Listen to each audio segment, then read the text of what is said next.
Assalomu alaykum aziz vatandoshlar. Bugun 31 mart 2026-yil. Bugun 48 yoshli Manzura opamizni o'renchi kimliklari chiqdi. Tabriklaymiz. O'zlaridan ikki og'iz biz haqimizda eshitamiz.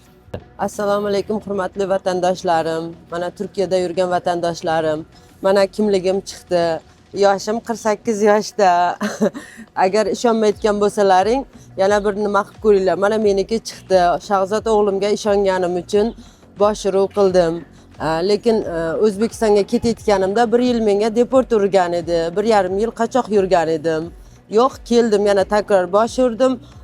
Yana qaytadan dokumentimni oldim. Rahmat ishonganlaring uchun. Mana men ham o'g'limga ishonganim uchun shu o'g'limga iltimos qildim. Yo'q, 1 oy emas, 1,5 oyda, uzog'i 1,5 oyda chiqarib berdi menga. Rahmat bolajonimga, sog' bo'lsin, umri uzoq bo'lsin.